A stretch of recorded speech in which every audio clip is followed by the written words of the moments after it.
अस्सलाम वालेकुम। मेरा नाम अलिशबा हमीद है। मेरा रोल नंबर 22724 है। मेरे टॉपिक का नेम है स्कोरिंग का टेस्ट, जिसमें फर्स्ट टॉपिक है scoring objective type item. What is scoring test items? वो आइटम जो ऑब्जेक्टिवली स्कोर किए जा सकते हैं, जिन पर कोई पर्सन ऑप्शन की लिस्ट में से सही आंसर निकाल सकता है। टेस्ट जिसके लिए एक सिग्निफिकेंस की ज़रूरत होती है, जिसमें एक ऑब्जेक्टिव क्वेश्चन दिया जाता है, जिसमें से एक आंसर जो है वो ठीक होता है। मिसाल के तौर पर अगर कोई ऑब्जेक्टिव 1/4 शो करता है, तो स्टूडेंट 4 ऑप्शंस में से एक ऑप्शन जो है वो क्वेश्चन के अंदर लिखता है। इसकी 2 कैटेगरीज हैं ऑब्जेक्टिव टेस्ट की, सिलेक्टेड रिस्पॉन्स फॉर्मेट और constructed response format.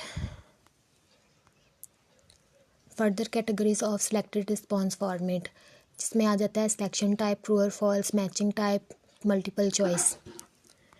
Further categories of constructed response format, जिसमें आ जाती है supply type, labelling, identification, completion type और simple recall. Types of objective test, completion type में आ जाता है,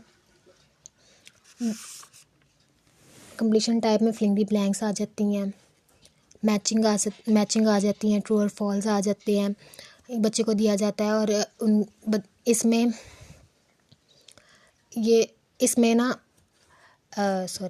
इसमें वर्ड्स, फ्रेजेस और नंबर्स वगैरह को ज़्यादा यूज़ नहीं किया जाता।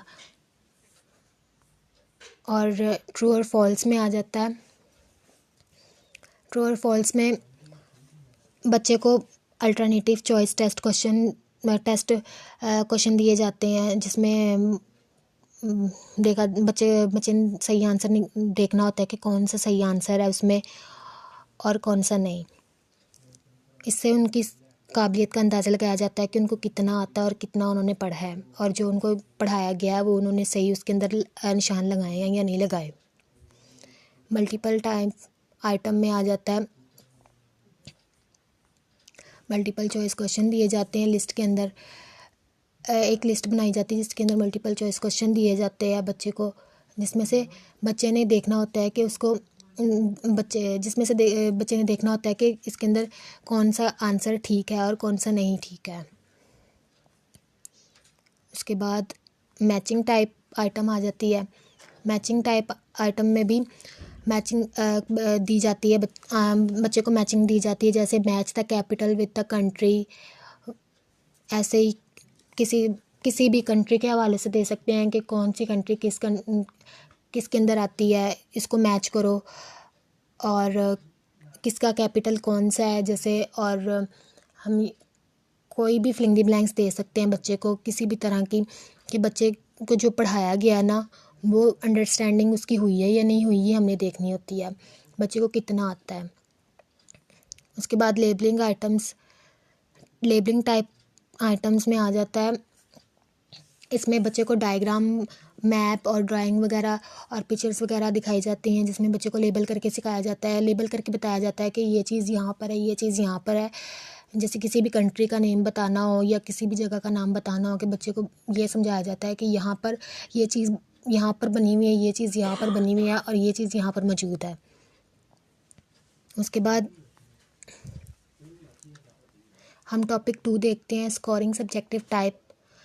इसमें what is subjective scoring? Subjective scoring में बच्चे की नॉलेज और स्किल्स को देखा जाता है कि उसको कितना आता है और कितना उसने सीखा है, और उसकी परफॉर्मेंस को देखा जाता है कि उसको जो सवाल दिया गया है कि उसने उसमें से जो आंसर लिखा है वो ठीक लिखा है या नहीं लिखा, उसको कितना अंडरस्टैंड हुआ है और उसने क्या सीखा है, ये देखा जाता है। एग्जाम्पल के तौर पर हम उसको कोई क्वेश्चन दे सकते हैं कि किसी भी तरह का कोई ऐसे दे सकते हैं, कोई भी ऐसे दे सकते हैं जिसमें कोई लिखने के लिए दे दो, ऐसे दे दो, किसी भी टॉपिक पे ऐसे दे सकते हैं, कोई क्वेश्चन आंसर्स दे सकते हैं टॉपिक के अंदर से ही जो उसको पढ़ाया जाता है। और इसके बाद हम इनका comparison between objective and subjective में देखते हैं। तो ऑब्जेक्टिव और सब्जेक्टिव का कंपैरिजन आपको पता ही है कि ऑब्जेक्टिव टाइप में हमें ट्रू फॉल्स मैचिंग आ जाती हैं, और selection type multiple choice questions आ जाते हैं, जिसमें से हमें मैचिंग को हमने मैच करना होता है और ट्रू फॉल्स को हमने देखना होता है कि कौन सा ठीक है और कौन सा गलत है। इस तरह मल्टीपल चॉइस आ जाते हैं, इसमें भी हमने सही आंसर को लगाना होता है क्वेश्चन के अंदर। उसके बाद सब्जेक्टिव टाइप में क्वेश्चंस आ जाते हैं, डिफरेंट एसेस दे सकते हैं हम लोग किसी भी तरह के, ये सब इसमें आ जाता है सब्जेक्टिव टाइप में। Thank you.